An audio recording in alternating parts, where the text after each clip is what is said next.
Bienvenidos a esta cueva de los descubrimientos, donde estaremos viendo espectaculares hallazgos arqueológicos y sorprendentes momentos de la historia para buscar respuestas a las grandes preguntas del hombre.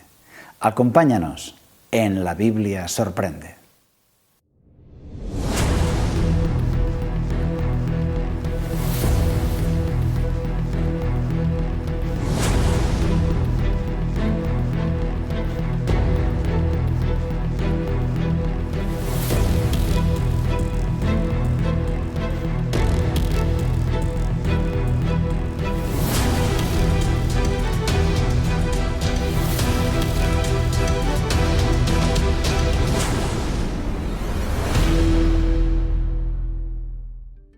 En el programa de hoy veremos: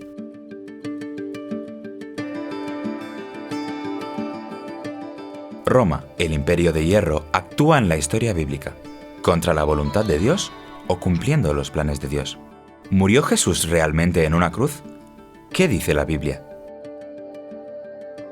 La cruz, un instrumento de tortura y muerte, amado y venerado por millones de personas. Y en nuestro apartado especial, Rompe mitos. El Santo Grial. Acompáñanos en una búsqueda entre leyendas y realidad. El Imperio Romano, uno de los imperios más impresionantes de la historia. Y hoy estaremos viendo aquí cómo Dios lo usó para cumplir las profecías bíblicas. Efectivamente, en primer lugar, en el libro de Daniel, capítulo 2, donde aparece como las piernas de hierro de una tremenda estatua. ¿Y por qué hierro? Bueno, las legiones romanas eran llamadas en la historia las legiones de hierro, y efectivamente ahí están representadas en la profecía de Daniel 2, con esas piernas de hierro. Y tal como dice la profecía, después del imperio griego, ahí estaría Roma ocupando su lugar en la historia, tal como la profecía había prefijado. Y también, con una precisión cronológica, Roma va a ser el martillo para destruir Israel. Así fue, tal como estaba predicho en la profecía de Daniel 9:26. El pueblo de un príncipe que ha de venir destruirá la ciudad y el santuario, y su final llegará como una inundación. Y así fue, porque en el año 70 después de Cristo, el general romano Tito destruyó Jerusalén y el templo cumpliendo esta profecía, tal como el profeta Daniel lo había dicho. Tito fue para aplastar una rebelión, pero él no sabía que estaba cumpliendo esa profecía bíblica. Y nuevamente Roma va a cumplir la profecía, porque va a ser Roma el brazo ejecutor de Jesús. Serán los soldados romanos los que clavarán a Jesús en la cruz, cumpliendo su sentencia de muerte. Tal como estaba escrito en la profecía de Daniel 9:26. Después de las 62 semanas, se quitará la vida al Mesías. Esta profecía cronológica nos lleva al año 31 después de Cristo, justo el año en que Jesús fue clavado en la cruz por orden de Poncio Pilato. Y nuevamente Roma viene a cumplir las profecías con el nacimiento de Jesús. Los padres de Jesús vivían en Nazaret. María quedó embarazada y esperaba un bebé que iba a nacer en Nazaret.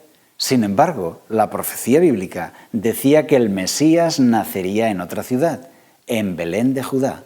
Como dice Miqueas 5:2, pero tú, Belén Éfrata, tan pequeña entre las familias de Judá, de ti ha de salir el que será el Señor de Israel, y sus orígenes se remontan al inicio de los tiempos, a los días de la eternidad. Dicho de otra manera, ellos vivían en Nazaret, pero la profecía indica claramente que nacería en Belén de Judá. Es por eso que cuando los magos de Oriente hablaron con el rey Herodes, Herodes quedó preocupado que el gran rey iba a nacer y consultó a sus rabinos que le señalaron la profecía. Iba a nacer en Belén de Judá. Tristemente, fue por eso que Herodes decidió matar a todos los niños, la gran matanza de los inocentes, tratando de exterminar a Jesús de Nazaret.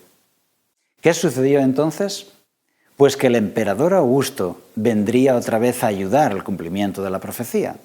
El emperador Augusto decretó un censo de forma que todos los varones de Israel tenían que desplazarse a la ciudad de sus padres para ser censados. Y fue así como los padres de Jesús viajaron a Belén de Judá. Y fue allí, en Belén de Judá, en los días del censo, cuando María cumplió sus días y vino al mundo Jesús de Nazaret, el Salvador. Había nacido en Belén de Judá, tal como marcaba la profecía. De manera que de forma maravillosa el nacimiento de Jesús cumplía la coordenada de tiempo, según la profecía de Daniel 9, y la coordenada de espacio, año 4 a.C. y Belén de Judá. Y hemos visto cómo Roma cumple la profecía una vez tras otra, incluso con precisión cronológica. Todo esto son razones para creer, son evidencias de que la historia cumple la profecía bíblica. Gracias a los conocimientos que tenemos hoy, tú puedes confiar en la Biblia, porque la historia ha cumplido cada una de sus predicciones. Y ahora, acompáñanos en el siguiente bloque.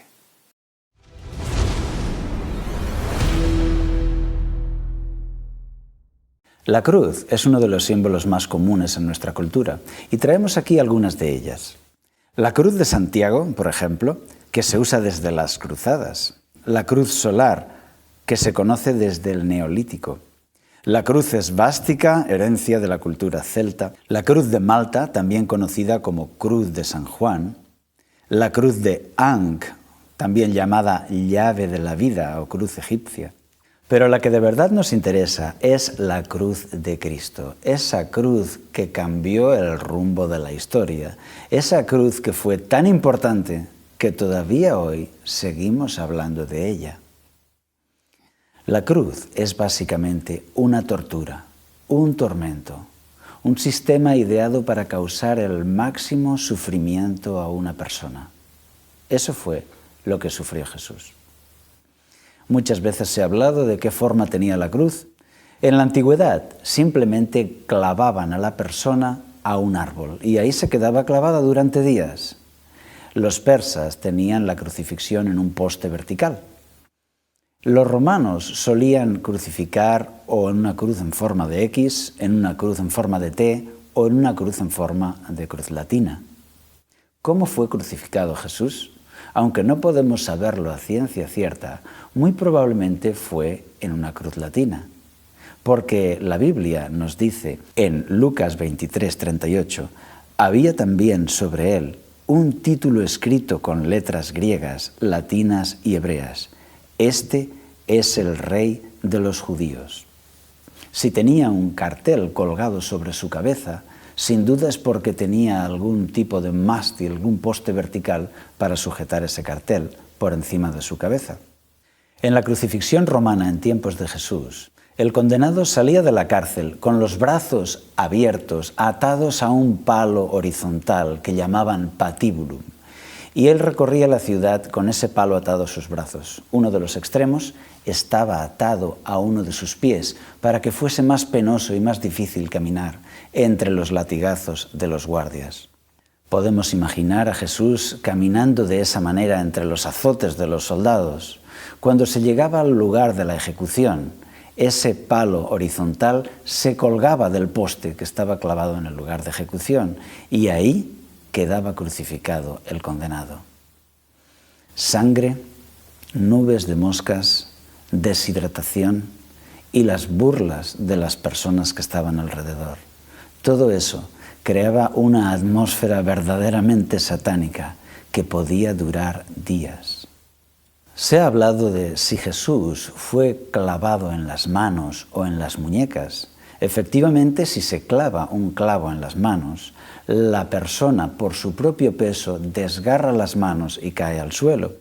Pero en un crucificado, cuando los brazos están atados con cuerdas al patíbulum, no puede caer y perfectamente se le puede clavar un clavo metálico en sus manos.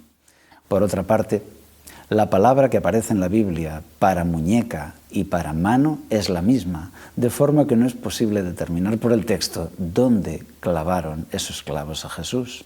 En una excavación arqueológica encontraron que uno de los esqueletos tenía un clavo metálico clavado en su tobillo. Era una víctima de la crucifixión. Y ahí se aprendió mucho. Ellos ponían las piernas de lado para que con un solo clavo atravesase los dos tobillos y quedasen clavados en la madera. Pero lo más importante no es saber cómo fue crucificado Jesús, sino por qué. ¿Entendemos por qué Jesús murió en la cruz?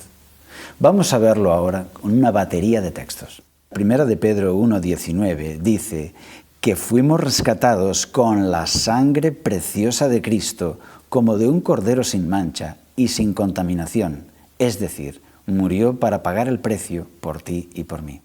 Isaías 53:5 dice: mas Él herido fue por nuestras rebeliones, molido por nuestros pecados.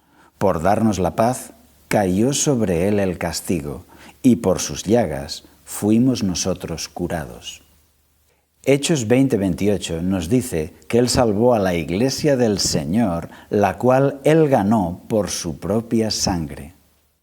Juan 3:16 dice: de tal manera amó Dios al mundo, que ha dado a su Hijo unigénito, para que todo aquel que en Él cree no se pierda, sino que tenga vida eterna, una vida entregada por amor.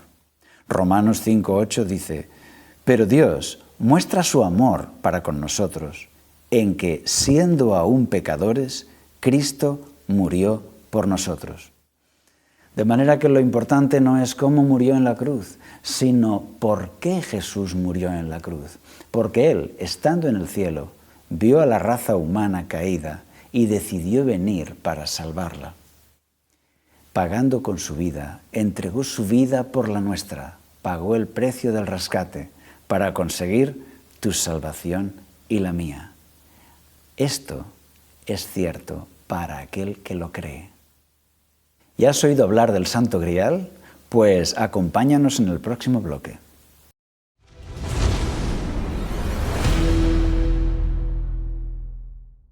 De nuevo con vosotros en el espacio Rompemitos, donde ponemos a prueba los mitos de nuestro tiempo, usando la inteligencia y la autoridad de la Biblia. Y en el caso de hoy, el mito elegido es el Santo Grial. ¿Y en qué consiste el mito del Santo Grial? Se trata de la copa usada por Jesús al celebrar la última cena con sus discípulos.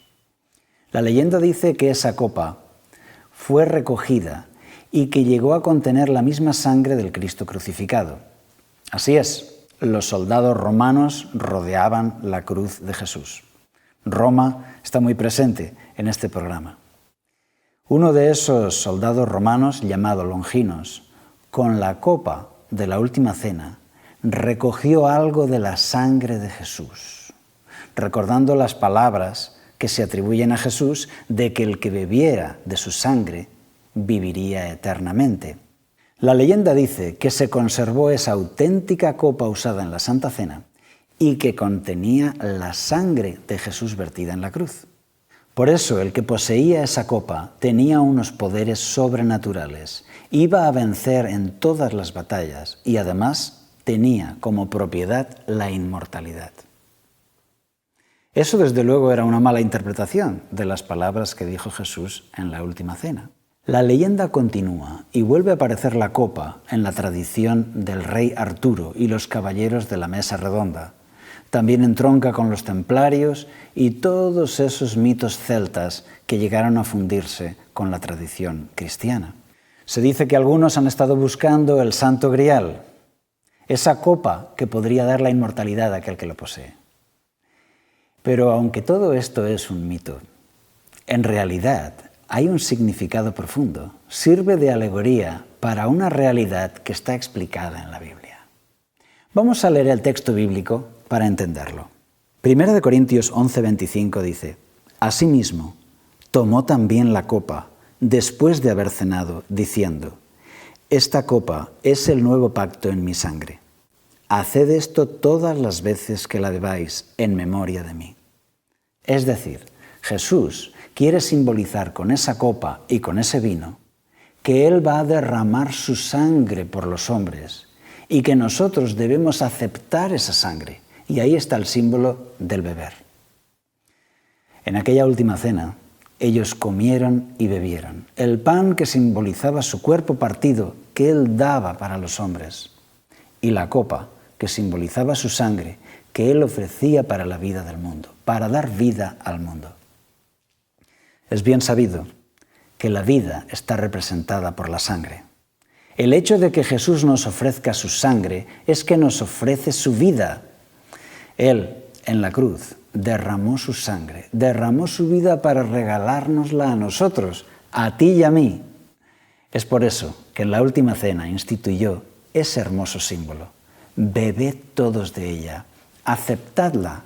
Y beber esa copa es decir, sí, la acepto. Yo acepto esa vida que Jesús me ofrece, que Jesús entregó para mí.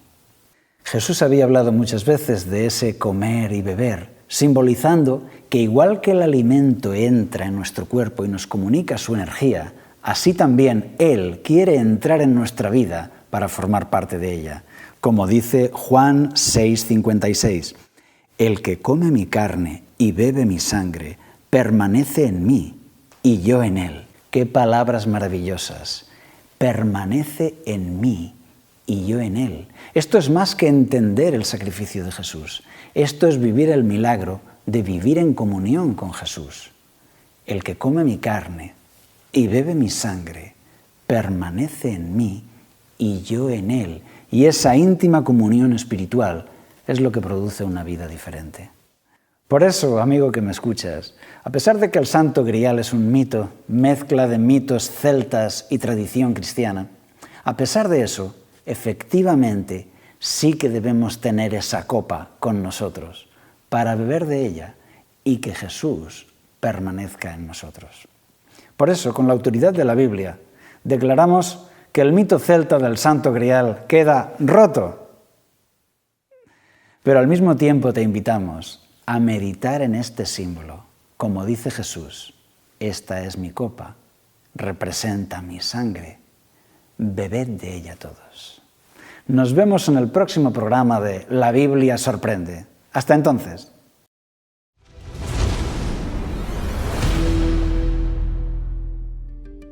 En este programa hemos visto: el Imperio Romano fue usado por Dios para cumplir profecías bíblicas. La cruz es el símbolo cristiano más querido, donde Cristo dio su propia vida en rescate por la nuestra. El Santo Grial no existe, es la combinación de un mito celta y una leyenda medieval. Beber la sangre de Cristo es lenguaje simbólico. Describe una experiencia espiritual renovadora, la relación personal con Cristo.